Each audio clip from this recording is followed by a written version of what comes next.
ایک اور معاملہ جس پہ ہمارے یہاں بہت بحث ہوتی ہے، تکرار ہے اور کفر کے فتوے تک لگ جاتے ہیں. مثلا یہ ایک آیت ہے، ہم آپ صلی اللہ علیہ وآلہ وسلم سے پہلے بھی بہت سے رسول بھیج چکے ہیں اور ہم نے ان سب کو بیوی بچوں والا بنایا تھا. کسی رسول سے نہیں ہو سکتا کہ کوئی نشانی بغیر اللہ کی اجازت کے لے آئے. ہر مقررہ وعدے کی ایک لکھت ہے. اللہ جو چاہے مٹا دے اور جو چاہے ثابت رکھے. لوح محفوظ اسی کے پاس ہے. سورہ رعد 13 38 آیت 38-39. اس آیت میں سب سے پہلی بات تو یہ کہی ہے کہ ہاں نبی صلی اللہ علیہ وسلم سے پہلے بھی رسول آئے تھے اور بیوی بچوں والے آئے تھے. جیسے کفار ایک میں کہتے تھے کہ اگر اللہ نے نبی بھیجنا ہوتا تو آپ کو بھیجتا، کسی فرشتے کو بھیج سکتا تھا. اس کے جواب میں قرآن پاک کی ایک آیت ہے جو اس کتاب میں یا کسی کتاب میں نے لکھی ہے کہ اگر زمین پر فرشتے چل پھر رہے ہوتے تو ہم زمین پر فرشتوں کو ہی نبی بنا کر بھیجتے. اب سیدھی سی بات ہو گئی، کیونکہ زمین پر انسان تھے، بندے تھے، تو اللہ نے بندے کو ہی نبی بنا کر بھیجا. تخلیق کیا، مخلوق بنایا نبی کو. ہم دوسرا کلمہ پڑھتے ہیں، دوم کلمہ شہادت، اشہد ان لا الہ الا اللہ وحدہ لا شریک لہ واشہد ان محمدً عبدہ ورسولہ. واشہد ان محمدً عبدہ ورسولہ، یعنی کہ محمد صلی اللہ علیہ میں گواہی دیتا ہوں کہ محمد صلی اللہ علیہ وآلہ وسلم اللہ کے بندے اور رسول ہیں. بندہ وہ جس کی حاجتیں جو تخلیق ہوا ہے. ہاں نبی کا معاملہ اور عام انسان کا معاملہ یہ ہے کہ نبی پر وحی نازل ہوتی رہی، نبیوں پر آتی رہی. اب وحی کا سلسلہ ختم ہو گیا، جبکہ عام بندے پر وحی نہیں آتی رہی. دوسری بات، نبیوں کو اللہ تعالیٰ محفوظ رکھتا تھا. نبی معصوم تھے، عام انسان گناہ کرتے تھے. تو پھر لوگ معجزوں کی ڈیمانڈ کرتے تھے. اس کا جواب یہ ہے کسی رسول سے نہیں ہو سکتا کہ کوئی نشانی بغیر اللہ کی اجازت کے لے آئے. یعنی کہ اللہ کی مرضی اور اللہ کی مدد کے بغیر کوئی معجزہ نہیں ہو سکتا. اس طرح تو لوگ معجزوں کی ہی ڈیمانڈ کرتے رہتے. تو دین جو ہے وہ صرف ہدایت اور سیدھے راستے کے لیے. ہر مقررہ وعدے کی ایک لکھت ہے، یعنی کہ زندگی کا اختتام کب ہوگا، اس کائنات کا اختتام کب ہوگا، مقرر وقت ہے.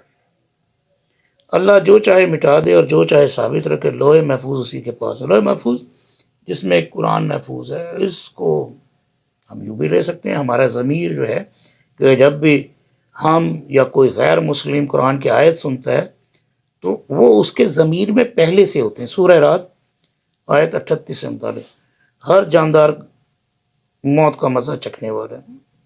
ہم بطریق امتحان تم میں سے ہر ایک کو برائی بھلائی میں مبتلا کرتے ہیں اور تم سب ہماری طرف لوٹائے جاؤ گے. سورہ انبیاء 21-35. جو جاندار تخلیق ہوا ہے اس نے فوت ہو جانا ہے، مر جانا ہے، اس کی زندگی نے ختم ہو جانا ہے. اور روح کو موت نہیں ہے، کیونکہ روح جو ہے عالم برزخ میں ہوگی مرنے کے بعد، ٹھیک، اور دوبارہ سے اسی روح کے مطابق جسم بنایا جائے گا اور اس کے مطابق اس روح کو ڈال دیا جائے گا.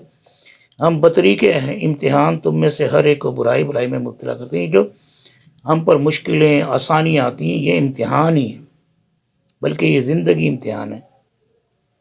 اس لیے ہم اچھے عمل کریں، برائی کی صورت میں بھی اپنے اوپر صبر کریں، برداشت کریں، نماز سے اور صبر سے مدد لیں.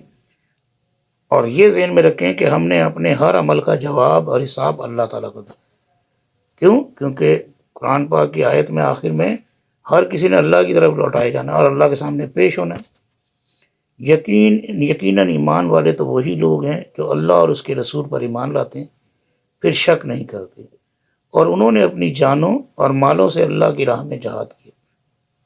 بس وہی لوگ ایمان میں سچے ہیں. سورہ حجرات آیت نمبر 15۔ جہاد جو ہے یہ بہت بڑی آزمائش ہے، ہر بندہ اس آزمائش پر پورا نہیں اتر سکتا۔ یہ کسی کسی کا دل گردہ ہوتا ہے کہ موت سامنے، بے شک بڑا بڑا عالم بھی ہوگا، بڑی تقریریں کرے گا، لیکن موت کو سامنے دے کے گھبرا جائے گا۔ تو اب بھی پیچھے افغانستان میں لوگوں نے شہادتیں پائیں، کافروں کے خلاف کھڑے ہو گئے، اور اب بھی فلسطین میں مجاہدین لڑ رہے ہیں، دنیا کی فوجیں گھبرا رہی ہیں، مسلمان ملکوں کی فوجیں دوسروں سے گھبرا رہی ہیں کہ مجاہد جو عام لوگ ہیں، تربیت بھی نہیں، تنخواہ دار بھی نہیں، لیکن انہیں شہادت و مطلوب و مقصود مومن، نہ مال غنیمت نہ کشور کشائی، بس وہی لوگ ایمان میں سچے ہیں۔ مجاہد، سورہ حجرات آیت نمبر 15۔ یہ لوگ آپ سے عذاب کی جلدی کر رہے ہیں، یعنی کہ جب انہیں ڈرایا تھا نا کہ مر جاؤ گے، قیامت کو حساب دینا ہے، تو وہ کہتے تھے اچھا قیامت کب آئے گی، لاؤ قیامت۔ اب زیادہ تر یہ کافر، یہودی اور دوسرے لوگ کرتے تھے، یہ لوگ آپ سے عذاب کی جلدی کر رہے ہیں، اگر میری طرف سے مقرر کیا ہوا وقت نہ ہوتا تو ابھی تک ان کے پاس عذاب آ چکا ہوتا۔ یہ یقینی بات ہے کہ اچانک ان کی بے خبری میں ان کے پاس عذاب آ پہنچے گا۔ یہ عذاب کی جلدی مچا رہے ہیں، اور تسلی رکھیں جہنم کافروں کو گھیر لینے والی ہے، اس دن ان کے اوپر تلے سے انہیں عذاب ڈھانپ رہا ہوگا، اور اللہ تعالیٰ فرمائے گا کہ اب اپنے بد اعمال کا مزہ چکھو۔ اے ایمان والے بندو، میری زمین بہت کشادہ ہے، سو تم میری عبادت کرو، اور ہر جاندار موت کا مزہ چکھنے والا، اور تم سب میری ہی طرف لوٹائے جاؤ گے۔ اور جو لوگ ایمان لائے اور نیک کام کیے، انہیں ہم یقیناً جنت کے ان بالا خانوں میں جگہ دیں گے جن کے نیچے چشمے بہہ رہے ہیں، اور جہاں وہ ہمیشہ رہیں گے۔ کام کرنے والوں کا کیا ہی اچھا اجر ہے۔ سورہ العنکبوت 29، 53 تا 58۔ دیکھیں قرآن پاک تو غور و فکر کی دعوت دے رہا ہے، ہدایت کے لیے آیات ہیں۔ قیامت کا جو کر رہے ہیں اللہ نے مقرر کر دیا، اب کسی کی مرضی سے قیامت آ جائے تو ایسے تو نہیں نا، اللہ لوگوں کی مرضی سے فیصلے نہیں بدلتا۔ اللہ نے یہ کائنات کسی کی مرضی سے نہیں چلانی، اپنی مرضی سے چلانی ہے۔ پھر اسی آیت میں، اسی صورت میں مرنے کے بعد کے حالات بتائے ہوئے ہیں کہ جن پر عذاب ہو رہا ہوگا، ہر طرف سے عذاب ہوگا، اور جو نیکی کی زندگی گزار کر گئے ہوں گے انہیں جنت ملے گی۔ اور جنت یہ تو صرف چشمے ہیں، اور یہ صرف دنیا کے لحاظ سے لوگوں کو بتایا ہے۔ ایسی اعلیٰ نعمتیں ہوں گی جس اللہ نے یہ تخلیق کر دی، یہ زندگی بھی، اگر ہم بڑے سے دکھی بندہ بھی بڑی نعمتوں سے زندگی میں گزرتا ہے، لیکن مرنے کے بعد جو قیامت کے بعد جو جنت کی نعمتیں ہوں گی وہ تو بہت ہی اعلیٰ ہوں گی، ہم تصور نہیں کر سکتے۔ اور کافروں نے کہا کہ ہم ہرگز نہ تو اس قرآن کو مانیں گے، نہ اس سے پہلے کی کتابوں کو۔ اے دیکھنے والے، کاش کہ تو ان ظالموں کو اس وقت دیکھتا جب کہ یہ اپنے رب کے سامنے کھڑے ہوئے ایک دوسرے کو الزام دے رہے ہوں گے۔ کمزور لوگ بڑے لوگوں سے کہیں گے اگر تم نہ ہوتے تو ہم مومن ہوتے۔ یہ بڑے لوگ ان کمزوروں کو جواب دیں گے کہ کیا تمہارے پاس ہدایت آ چکنے کے بعد ہم نے تمہیں اس سے روکا تھا؟ نہیں، بلکہ تم خود ہی مجرم تھے۔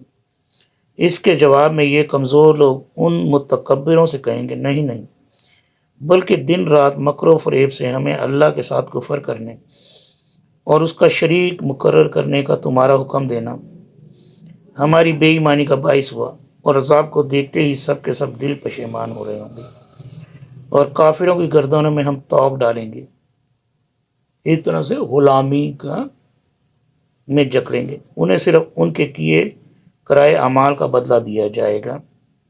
سورہ سبا 34، آیت 31 تا 33۔ یہ بھی ایک سین بتایا ہوا ہے کہ جب مرنے کے بعد لوگ اللہ تعالیٰ کے سامنے حاضر ہوں گے تو اپنے گناہوں کا الزام دوسروں پر ڈالیں گے۔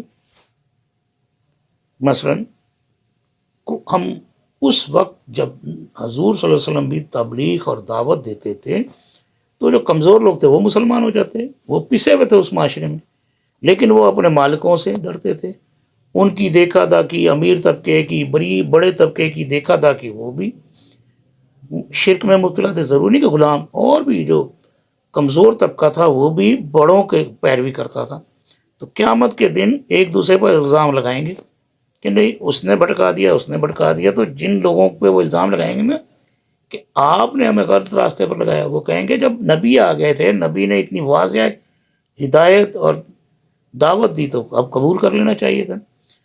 اس دن تمام لوگ شرمندہ ہوں گے اور پھر ان کو ان کے اعمال کا جواب دیا جائے گا، نیک لوگوں کے لیے جنت اور بد لوگوں کے لیے اللہ معمولی سے معمولی بھی ناانصافی نہیں کرے گا۔ ہم جیسے کئی لوگ موجودہ زندگی میں جوانی میں جان بوجھ کے انجوائے کرتے ہیں، مزے کرتے ہیں کہ کوئی نہیں بڑھاپے میں توبہ کر لیں گے، یہ بھی فرق آگے جا کے پتہ چل جائے گا۔ ہم جو بولتے ہیں، ہماری آواز، ہم جو حرکت کرتے ہیں، ہماری موومنٹ، ہر چیز ریکارڈ ہوتی ہے ہمارے ارد گرد دیواروں میں، ہر چیز میں، ہمارے جو آواز ہم بولتے ہیں یہ ختم نہیں ہوتی، مرتی نہیں ہے، بلکہ ہمارے ارد گرد یہ پھیلتی چلی جاتی ہے، اس کی لہریں ویک ہوتی چلی جاتی ہیں۔ سائنسدان کہتے ہیں یہ موجود رہتی ہیں، اب کیونکہ بہت ساری آوازیں اس کائنات میں مکس ہیں، ہم ان کو سیپریٹ نہیں کر سکتے، اگر کر لی جائیں تو ہم سن سکتے ہیں پرانے وقتوں کی آوازیں، نبیوں کی آوازیں، ان عملوں کی ریکارڈنگ ہو رہی ہے۔ اچھا اگلی آیت ہے، نہیں تم جلدی ملنے والی دنیا کی محبت رکھتی ہو اور آخرت کو چھوڑ بیٹھے ہو۔ جلدی سے مراد ہے تھوڑی سی زندگی۔ اس روز بہت سے چہرے تر و تازہ اور با رونق ہوں گے، اپنے رب کی طرف دیکھتے ہوں گے، اور کتنے چہرے اس دن بد رونق اور اداس ہوں گے، سمجھتے ہوں گے کہ ان کے ساتھ کمر توڑ دینے والا معاملہ کیا جائے گا۔ سورہ قیامہ 75 آیت 30 تا 35۔